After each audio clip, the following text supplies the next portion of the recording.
Desde el niño que asesinó a su primo a los 7 años, convirtiéndose en el asesino en serie más joven del mundo, hasta el niño que envenenó a toda su familia, algunos niños están obviamente más allá de la maldad, y en este vídeo te daré una lista de ellos. John Venables y Robert Thompson. John Venables y Robert Thompson nacieron en 1982 en Liverpool, Inglaterra. Ambos tuvieron una infancia difícil, marcada por la inestabilidad. Venables tenía problemas de conducta y procedía de un hogar disfuncional.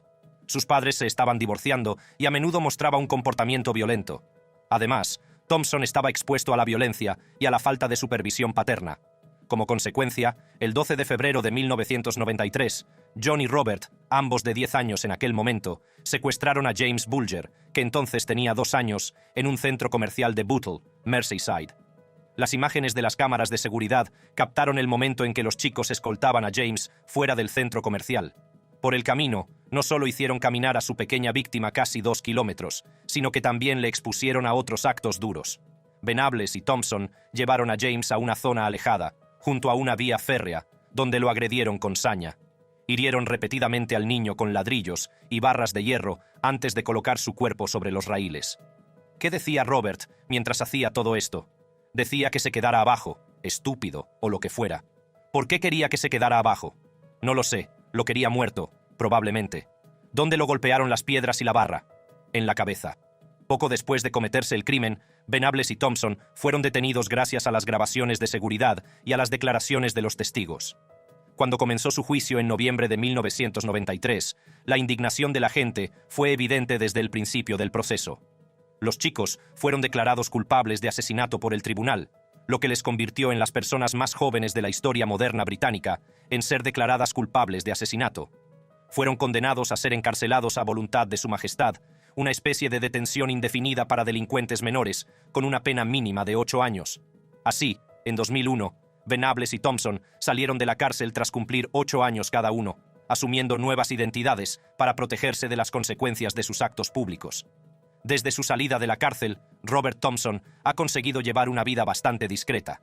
Sin embargo, John Venables volvió a la cárcel tras ser detenido en 2 ocasiones por presunta posesión de pornografía infantil. Aunque los 2 individuos eran asesinos dementes, el siguiente lo será mucho más por el número de puñaladas que infligía a sus víctimas.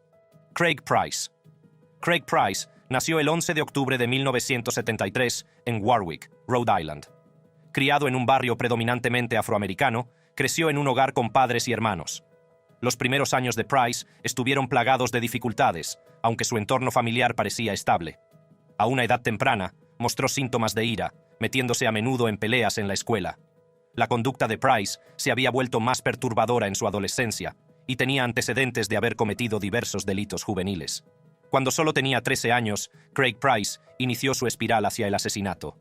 Durante el mes de julio de 1987, Price irrumpió en la residencia de Rebecca Spencer, que en aquel momento tenía 27 años y vivía a solo 2 casas de él. La apuñaló 58 veces con un cuchillo de cocina, causándole un intenso dolor. Sin embargo, el caso quedó sin resolver durante un periodo de 2 años, a pesar de que la saña de la agresión indignó a la población local.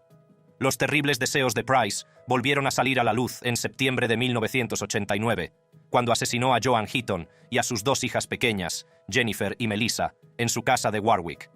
Con un cuchillo de cocina en su poder, irrumpió en la vivienda a través de una ventana y procedió a agredir a Joan, asestándole 57 puñaladas. Después, centró su atención en Jennifer, a la que apuñaló 62 veces. Por último, se centró en Melissa, a la que apuñaló 30 veces y destrozó el cráneo. Así, Price, que entonces solo tenía 15 años, fue capturado más tarde por la policía, que lo relacionó con los asesinatos a través de las huellas dactilares y una huella dejada en el momento del crimen. La detención de Craig Price y su posterior confesión de los asesinatos causaron conmoción en todo el país. Aunque aún era menor de edad, en un principio se preveía que saldría de la cárcel a los 21 años, que era el plazo máximo que la ley de Rhode Island permitía en ese momento para los menores. Por ello, se produjeron importantes reformas legislativas como consecuencia de la indignación de la opinión pública ante esta posibilidad. En respuesta, Rhode Island aprobó una nueva ley que hace posible que los menores sean procesados y castigados, según las normas de los adultos, por delitos graves. Como consecuencia de estas modificaciones, Price iba a cumplir con toda seguridad una condena más prolongada entre rejas. Además, Price siguió manteniendo una conducta violenta cuando fue condenado a prisión. Como consecuencia de sus agresiones, no solo a otros presos, sino también a los guardias de la prisión, se le acusó de otros delitos y se le impusieron penas más largas. Craig Price sigue entre rejas. Ahora, el próximo asesino en serie será el más joven de la historia. Amarjit Sada. Amarjit Sada nació en 1998 en la remota aldea de Begusaray, en el estado indio de Bihar. Los primeros años de vida de Sada estuvieron marcados por la lucha, ya que se crió en un hogar por debajo del umbral de la pobreza. Al igual que muchas otras familias de la zona, su familia luchaba por llegar a fin de mes y dependía de la agricultura de subsistencia. A pesar de las difíciles circunstancias en las que vivía, los primeros años de crianza de Sada no incluían indicios de la oscuridad que acabaría surgiendo y haciéndose patente. Sus padres y los habitantes de la comunidad lo consideraban un joven tímido y tranquilo, aunque un poco raro. Por otra parte, bajo esa plácida apariencia, se ocultaba una tendencia a la violencia incomprensible. Los horripilantes asesinatos cometidos por Amarjit Sada comenzaron cuando solo tenía 7 años, lo que le convirtió en el asesino en serie más joven conocido en la historia del mundo. Su primera víctima conocida fue su primo, que solo tenía 6 meses en el momento de su muerte. Al año siguiente, volvió a asesinar a su hermana de 8 meses estrangulándola. Cuando el comportamiento violento de Sada se agravó, fue responsable de la muerte de Khushbu, una niña de 6 meses, hija de un vecino. El hecho de alejarla de su lugar de descanso y llevarla a un campo cercano, donde le destrozó el cráneo con una piedra, fue la causa de su muerte. Así pues, la desaparición de Khushbu y el posterior hallazgo de su cadáver impulsaron una investigación que condujo finalmente a la detención de Sada. Además, la edad fue un factor que dificultó la comprensión de los procesos judiciales de Amarjit Sada. Sada solo tenía 8 años cuando fue detenido, una edad muy inferior a la penal en India. Dado que no había casos anteriores en los que se hubiera tratado con un niño que había cometido actos tan horribles, esto supuso un tremendo problema para el sistema judicial. Al parecer, Sada no mostró ningún signo de tristeza durante el interrogatorio, e incluso sonrió cuando relataba los detalles de sus actividades delictivas. Con la esperanza de rehabilitarlo y comprender mejor los factores que le llevaron a su conducta violenta, el sistema judicial indio pretendía darle intervención y tratamientos psiquiátricos. Debido a la delicada naturaleza del caso y a la normativa que protege el derecho a la intimidad de las personas, sigue faltando información sobre su tratamiento posterior y su estado actual. A pesar de que Amarjit ha logrado algo que ningún otro niño en la historia ha conseguido jamás. Aún así, el próximo individuo cometerá un crimen aún más terrible.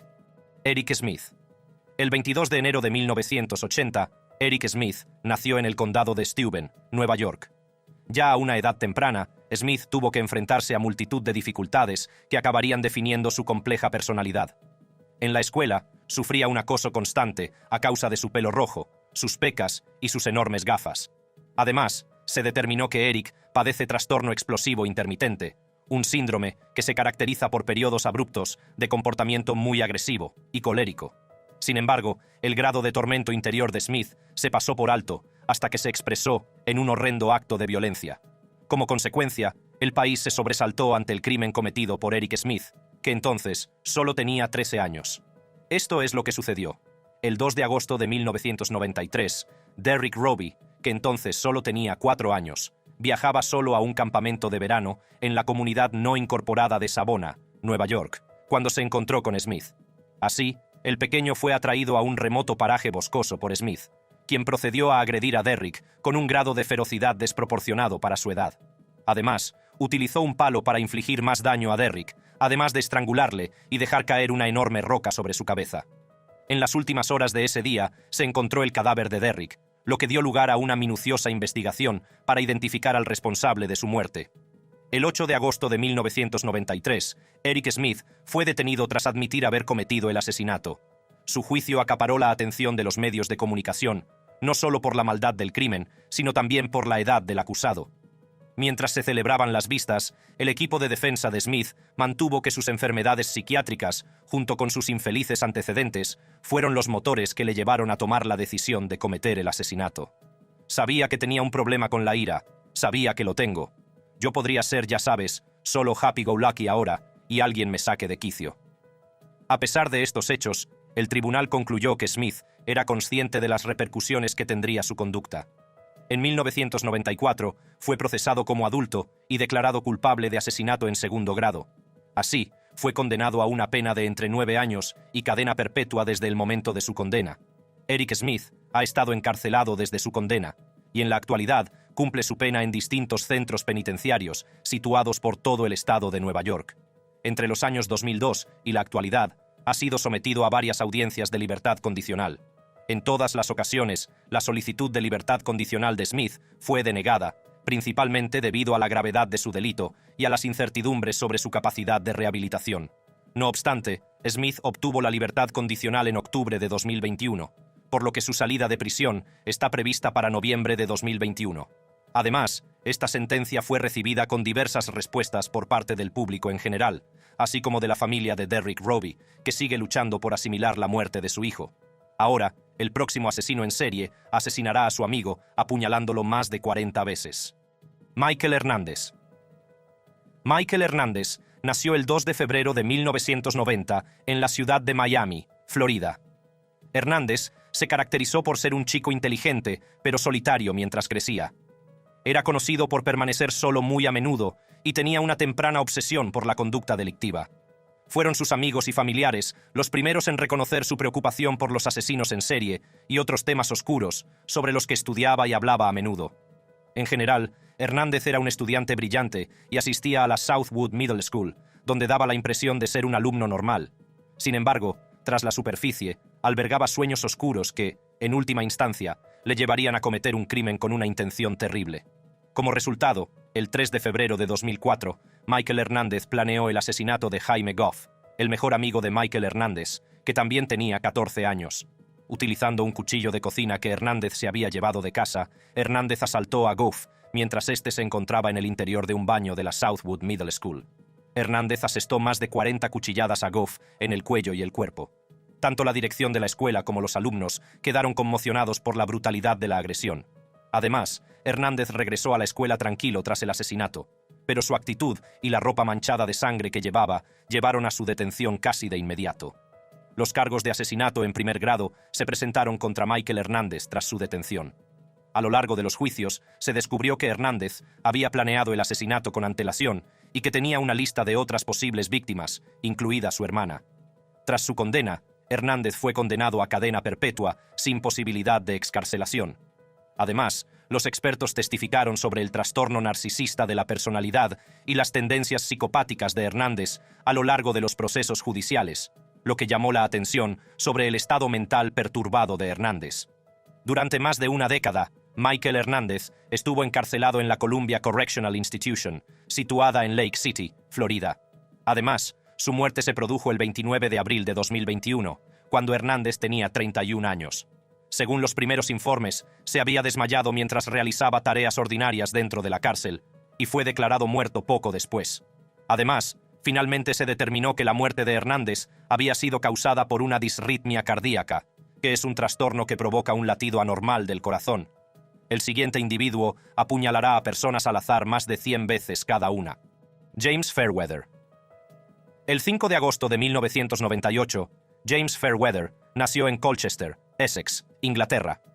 Durante su infancia, Fairweather tuvo muchas dificultades, como el acoso escolar y el aislamiento social. Desde muy pequeño, tuvo problemas de comportamiento que le llevaron a ser diagnosticado de TDAH. Por otro lado, Fairweather adquirió una fascinación por los actos violentos y a menudo se sumergía en medios de comunicación que representaban a personajes que cometían terribles asesinatos. Como resultado, la espiral asesina de James Fairweather comenzó cuando apenas tenía 15 años. Su terrible agresión se produjo el 29 de marzo de 2014 contra James Atfield, que tenía 33 años y sufría parálisis cerebral y daños cerebrales. En una agresión frenética y sin provocación, Fairweather apuñaló 102 veces a Atfield cuando estaba sentado en un parque. La ciudad de Colchester se vio sorprendida por la excesiva gravedad del asesinato, que llevó a la policía a iniciar una investigación exhaustiva. Sin embargo, la investigación no se resolvió y el vecindario continuó en vilo, a pesar de los tremendos esfuerzos realizados. Finalmente, el 17 de junio de 2014, Fairweather llevó a cabo otro ataque, esta vez dirigiendo sus golpes contra Nahid Al-Manea, una estudiante saudí de 31 años. Al-Manea paseaba cerca de la Universidad de Essex cuando Fairweather la asesinó. Este segundo asesinato aumentó la ansiedad que ya existía en Colchester y dio lugar a una importante publicidad en los medios de comunicación. Como resultado, el 27 de mayo de 2015, James Fairweather fue finalmente detenido. En el curso de su detención, se descubrió que Fairweather estaba en posesión de un cuchillo, y las pruebas forenses establecieron posteriormente una conexión entre él y los asesinatos. Además, su confesión de ambos asesinatos fue pronunciada con una inquietante falta de emoción. Así que le apuñalé primero allí. Lo hice varias veces. Mientras lo hacía, mis voces reían y reían y reían, cada vez más alto.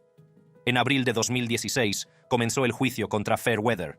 Su equipo legal sostuvo que padecía esquizofrenia paranoide no tratada en el momento de los asesinatos, lo que dificultaba su capacidad para controlar su conducta. Sin embargo, la fiscalía tuvo éxito en su argumento de que Fairweather era plenamente consciente de las repercusiones de sus actos y de la naturaleza de esos efectos. Tras ser declarado culpable de 2 cargos de asesinato en abril de 2016, Fairweather fue condenado a cadena perpetua con un periodo mínimo de 27 años. En la actualidad, James Fairweather sigue encarcelado y cumple su condena en un centro que cuenta con un alto nivel de seguridad. Ahora, el próximo asesino en serie cometerá asesinatos de niños pequeños de una manera que te conmocionará. Jesse Pomeroy. Jesse Pomeroy nació el 29 de noviembre de 1859 en Charlestown, Massachusetts. Jesse y su hermano mayor se criaron en una familia llena de inestabilidad. Su padre era un alcohólico violento y su madre luchó por proporcionarles un entorno estable. Sin embargo, el hecho de que Pomeroy fuera sometido a palizas regulares y a privaciones emocionales durante su juventud es sin duda uno de los factores que propiciaron su conducta cada vez más agresiva. Pomeroy tenía deseos terribles desde una edad temprana, incluida la tortura de criaturas inocentes, sobre todo animales pequeños. Fue en el año 1871 cuando Jesse Pomeroy, que entonces solo tenía 12 años, inició su reinado del terror. Al principio, asaltaba a los niños de su vecindario. En otras palabras, los atraía a lugares aislados, donde los torturaba con cuchillos y otros objetos peligrosos. Durante el año 1872, la conducta agresiva de Pomeroy se hizo mucho más severa. Secuestró a una niña de 10 años llamada Katie Curran y la asesinó brutalmente. Tras atraerla al interior de la tienda de ropa de su madre, la apuñaló repetidamente antes de ocultar su cadáver en el sótano de la tienda. En 1874, a esta atrocidad le siguió el asesinato de Horace Millen, que entonces solo tenía 4 años. Pomeroy sacó al pequeño de su casa y lo transportó a una solitaria región pantanosa, donde utilizó un cuchillo para rajar el cuello del niño y mutilar su cuerpo. Además, el público se sobresaltó por la extrema gravedad de estos asesinatos, lo que dio lugar a una enérgica búsqueda del responsable de los mismos. En abril de 1874, Jesse Pomeroy fue detenido, poco después de que se encontrara el cuerpo de Horace Millen. Durante el transcurso de su juicio, Pomeroy mostró una falta de remordimiento, y su manera gélida e impersonal dejó a muchos de los que estaban allí sintiéndose incómodos. Debido a su corta edad, primero fue condenado a muerte. Sin embargo, esta pena se cambió finalmente por cadena perpetua en régimen de aislamiento. Como resultado, Pomeroy pasó el resto de su vida encerrado y falleció en 1932, a la edad de 72 años, a pesar de que había presentado múltiples apelaciones y realizado innumerables esfuerzos para ser liberado. Aunque Jesse cometió crímenes terribles, el siguiente individuo es el que más le conmocionará por la forma en que asesinaba a sus víctimas. Graham Young. Graham Young nació el 7 de septiembre de 1947 en Neasden, al norte de Londres. Desde muy joven, Young mostró una inquietante obsesión por los venenos y por cómo afectaban al cuerpo humano. Por ello, a los 13 años, Young ya había estudiado a fondo los compuestos venenosos, leyendo libros sobre ellos con gran interés y realizando experimentos. Cuando empezó a interrogar a las personas más cercanas sobre sus conocimientos, su fascinación no tardó en tomar un cariz siniestro. Los miembros de la familia de Young fueron algunas de sus primeras víctimas documentadas. En otras palabras, en 1961 empezó a añadir antimonio y talio a las comidas y bebidas de su hermana Molly Young en un intento de envenenarla. Entonces, Molly enfermó gravemente, con terribles dolores abdominales y caída del cabello. Así, falleció trágicamente en 1962, y aunque en un principio se atribuyó su muerte a causas naturales, posteriormente se sospechó que Graham era el autor del asesinato. Además, Young realizaba al mismo tiempo experimentos con su padre, su hermana y un compañero de colegio, dejándoles graves y misteriosas dolencias. Sin embargo, cuando un profesor del colegio de Young le descubrió llevando frascos de veneno y notas sobre sus efectos, se hizo evidente lo que Young había estado tramando. De esta revelación surgió su arresto en 1962, a la edad de 14 años. Young fue enviado al Broadmoor Hospital, un hospital de salud mental de alta seguridad para enfermos criminales, tras ser acusado de envenenar a su familia. Durante su estancia en Broadmoor, Young persistió en mostrar sus conductas peligrosas, utilizando diversos métodos para conseguir drogas venenosas y envenenar a otros presos, así como al personal. Cumplió más de 9 años de condena antes de ser declarado curado y liberado en 1971. Sin embargo, Graham Young volvió a las andadas envenenadas con toda su fuerza tras ser liberado.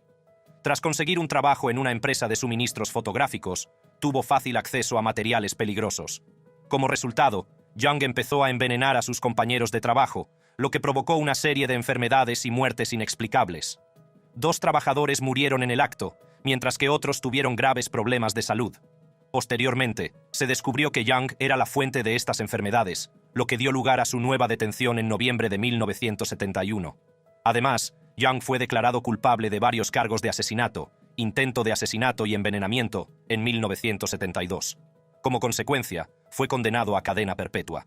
Además, el juicio puso de manifiesto su falta de arrepentimiento por sus actos y su personalidad fría y calculadora. Me envió una nota al otro lado de la sala, a través de su abogado, en la que me decía: «Quiero que me metas en la cámara de los horrores de Madden a espadazos. Quiero pasar a la historia como un famoso envenenador». Graham Young pasó el resto de su vida entre rejas, donde siguió siendo fuente de intriga y terror. Falleció a los 42 años, en 1990.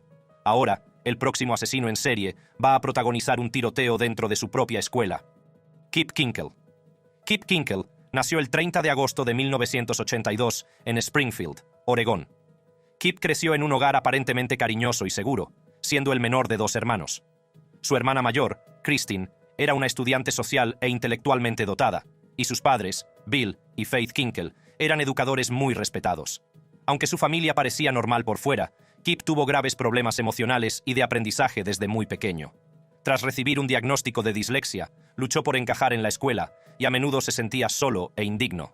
Por otro lado, Kip se sintió fascinado por los explosivos y las armas, coleccionando ambos y leyendo sobre temas violentos con obsesión. Así, el 20 de mayo de 1998, la rabia de Kip Kinkel, largamente latente, alcanzó un punto álgido catastrófico.